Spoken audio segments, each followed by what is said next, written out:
Hello 7th class. कल हमने triangles और ट्रायंगल की प्रॉपर्टी के कुछ रूल्स किए थे। हमने पढ़ा था ट्रायंगल के बारे में, ट्रायंगल की वर्टिसेस, साइड्स और एंगल्स। साथ में पढ़ा था हमने मीडियन और एल्टीट्यूड्स।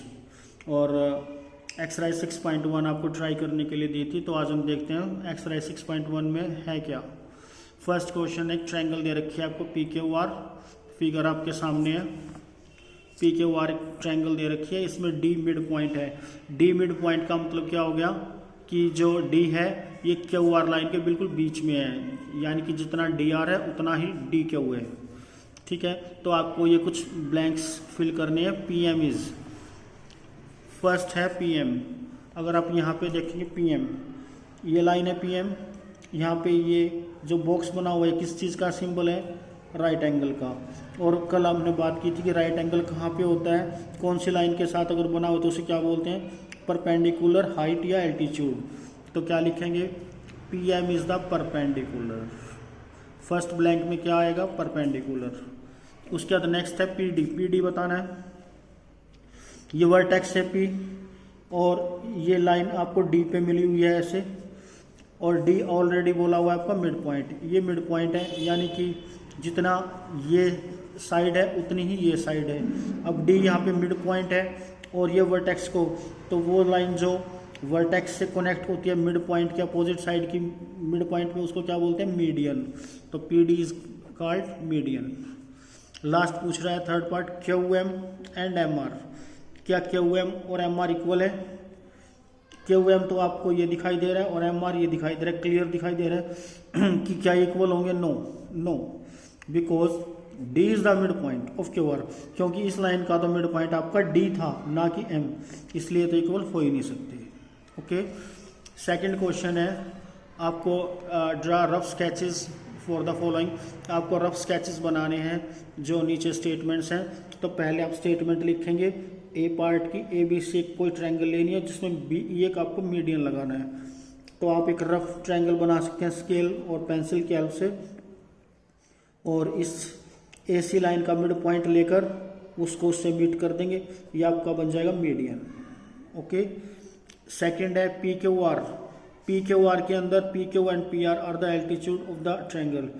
अब ये थोड़ा इंटरेस्टिंग है और थोड़ा कंफ्यूजिंग भी है। PQR एक ट्रायंगल आपने बनाई है, ये आपने एक PQR ट्रायंगल बना दी, ठीक है। इसके अंदर 2 एल्टीट्यूड्स लेने थे, PQ एंड PR। अब PQ और PR ये दोनों साइड भी हैं लेकिन एल्टीट्यूड्स में ट्रायंगल के कैसे हैं? यहाँ 90 डिग्री का एंगल बन रहा है, वर्टेक्स से लाइन मिल रही है, तो इसका मतलब ये लाइन परपेंडिकुलर होगी। लेकिन अगर हम इस फिगर को इस तरह से घुमा दें, ये इस तरह से घुमा दें, तो अब ये वर्टेक्स हो जाएगा, ये लाइन आ रही है यहाँ 90 का बन रहा है, तो ये भी इसका परपेंडिकुलर होगा। तो हम ट्रायंगल में अगर इस तरह से मूव करें तो ये भी परपेंडिकुलर है, अगर ये बेस है तो ये परपेंडिकुलर है, और ये बेस है तो ये परपेंडिकुलर है। तो ये आपका क्वेश्चन कंप्लीट। इसी तरह इसका पार्ट 3 है XYZ। YL is an altitude is in the exterior of the triangle. हाँ, ये बात कल हमारी मिस हो गई थी। जो आपका एल्टीट्यूड होता है, देखो हम नॉर्मली ये सोचते हैं कि एल्टीट्यूड इस तरह से भी हो सकता है, इस तरह से भी हो सकता है। एल्टीट्यूड का मैंने दूसरा नेम आपको बताया था, हाइट, ठीक है। नॉर्मली अगर हम कॉमन सेंस में हम सोचते हैं, अगर हमें खुद की हाइट को मेजर करना है तो हमें बोला जाता है कि आप कोई भी वॉल है, कोई दीवार है, उसके साथ स्ट्रेट खड़े हो और उसके बाद वहाँ पे टिक लगाया जाता है और फिर इंची टेप से या स्केल से उसको मेजर किया जाता है कि आपकी हाइट इतनी है, ठीक है। अब मान लो कि जैसे ये फिगर तो मैंने बना रखे, लेकिन मैं अगेन बना के दिखा देता हूँ। मान लो कि कोई एक ट्रायंगल है, इस तरह से है तो ट्रायंगल ही, ठीक है। अब इसकी हाइट देखनी है। अब हम ऐसे टेढ़ा तो खड़ा नहीं हो सकते, हाइट के लिए हमें बिल्कुल स्ट्रेट खड़ा होना होगा। तो स्ट्रेट के लिए हम क्या करते हैं? इस तरह से बिल्कुल स्ट्रेट, मान लो कि ये वॉल है, ऐसे लगाया और इसको आगे मैच कर दिया, तो ये जो आपकी लाइन बनी ये इस ट्रायंगल की हाइट कहलाएगी, एल्टीट्यूड कहलाएगी, ठीक है। ये वाली लाइन इसके एल्टीट्यूड कहलाएगी। और क्योंकि ये जो हाइट है ये इस ट्रायंगल के अंदर तो नहीं बन रही, कहाँ बन रही है? इस ट्रायंगल से बाहर बन रही है, इसलिए क्या होगी? एक्सटीरियर। तो उसने क्या पूछा हुआ था? X Y L is an altitude in the exterior, exterior में आपको बताना था, तो इसलिए हमने ये फिगर भी राइट है और ये भी राइट है, आप ले सकते हो। नेम दे देंगे एक्स जेड वाई, और यहाँ Y L is a perpendicular और एल्टीट्यूड और height. Third question, last question इसका, verify by the drawing diagram if the median and the altitude of an isosceles triangle can be same. उसने कहा कि क्या कोई ऐसे आप ट्रायंगल बना सकते हैं जो कि आइसोसेलेस ट्रायंगल हो और उसका हाइट यानी परपेंडिकुलर या एल्टीट्यूड और मीडियन सेम हो। यस, हम बिल्कुल ऑफ कोर्स बना सकते हैं और उसको वेरीफाई भी कर सकते हैं। कैसे करेंगे? हमने ट्रायंगल बनाई ABC। अब ये तो मैं रफ स्केच बनाया, आपको क्या करना है, कोई भी है ना, मान लो कि आपने 5 सेंटीमीटर की लाइन ले ली, ठीक है, यहाँ पे रख के 5 की लेने के बाद आप 4 सेंटीमीटर कंपास को खोल लो, यहाँ रखो, एक आर्क इधर लगाओ, फिर यहाँ रख के दूसरी आर्क इधर लगाओ, इनको मिला दो, 4 सेंटीमीटर, ये भी 4 ये भी 4, ठीक है। अब इसकी 2 साइड इक्वल होगी, थर्ड अनइक्वल है, इसका मतलब आइसोसेलेस ट्रायंगल होगी। अब यहाँ से 90 डिग्री के एंगल स्ट्रेट एक लाइन लगा दो, ठीक है। लाइन लगाने के बाद, और अगर आपको है ना ये लाइन भी नहीं लगानी, मान लो आप डी की हेल्प ले सकते हो 90 के लिए, ठीक है। अब आपने है ना ये लाइन यहाँ पे आई है, तो आप अगर इसको मेजर करोगे और इसको मेजर करोगे तो आपका ये 2.5 आएगा, ठीक है। तो जब ये 2.5 आएगा तो आपका ये वाला जो पॉइंट है मिड पॉइंट बन जाएगा, और एक तरह से लाइन इस यहाँ मिल रही है तो मिड पॉइंट में मिल रही है, तो इसलिए जो लाइन वर्टेक्स से लेके मिड पॉइंट में मिलती है उसको हम मीडियन भी बोलते हैं। तो ये आपका मीडियन भी हो गया और एल्टीट्यूड भी हो गया, ओके। तो नेक्स्ट एक्सरसाइज है एक्सटीरियर एंगल्स। अब एंगल्स के बारे में आप काफ़ी कुछ अभी पढ़ चुके हैं, थोड़ा सा और अब डिटेल। एंगल्स आपके वही रहेंगे जो हमने अभी जिनके बारे में पढ़ा है लास्ट एक्सरसाइजेज में और या यूनिट 5 के अंदर, बस थोड़ा सा चेंज क्या हो जाएगा देखते हैं। एक ये मैंने ट्रायंगल बनाई है ABC, इसमें एंगल है 1 2 3 और एक एंगल लिखा हुआ है 4।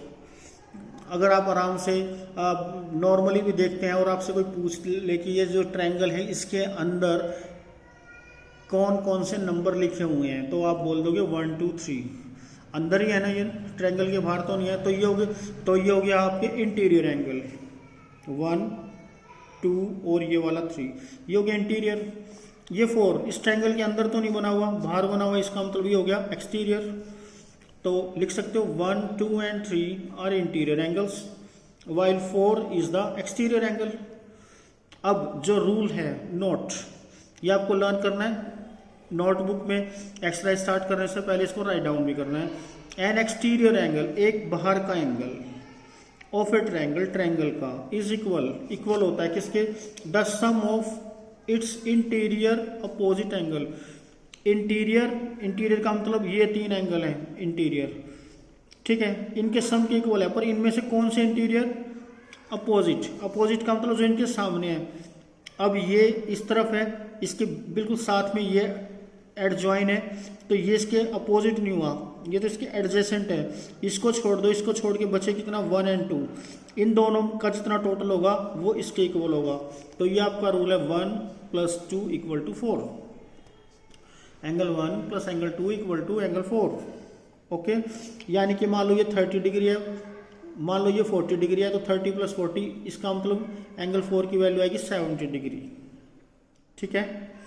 तो इसको हम अप्लाई कर रहे हैं एक्सरसाइज 6.2 में।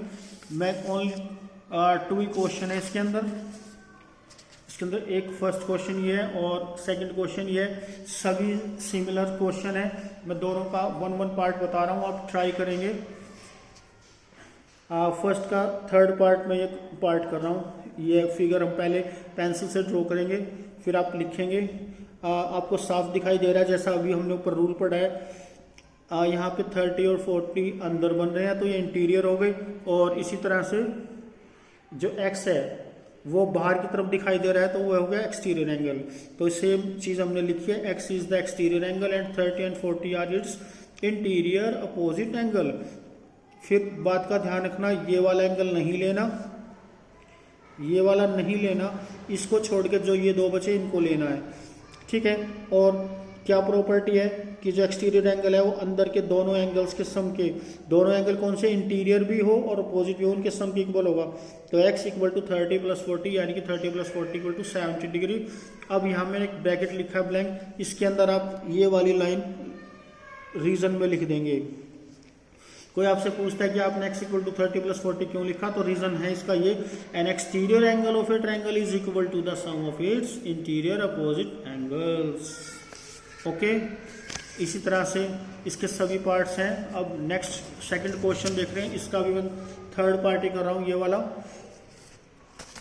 ये फिगर इज गिवन, ये थोड़ा क्लियर नहीं दिखाई दे रहा। ये 125 डिग्री बाहर की तरफ बन रहा है तो एक्सटीरियर हो गया। ये बॉक्स, इसकी वैल्यू कितनी है, यस 90 डिग्री, ये x है, तो इसका साथ ये वाला एंगल तो हम ले नहीं सकते। इंटीरियर अपोजिट एंगल कौन से लोगे आप, या तो एक तो ये लोगे और एक ये लोगे, ठीक है। तो सेम चीज जो अभी हमने लिखी थी, 125 is the exterior angle and x and 90 degree are its interior opposite angle. So इन दोनों का सम इक्वल होना चाहिए 125 के। सेम चीज लिखिए, x + 90 equal to 125, x equal to 125 + 90 है, साइड चेंज किया तो प्लस का चेंज होकर माइनस हो गया, -90 माइनस करके इट इज द आंसर। यहाँ मैंने फिर एक ब्रैकेट छोड़ रखा है ब्लैंक, इसमें सेम रीजन वही लिखना है।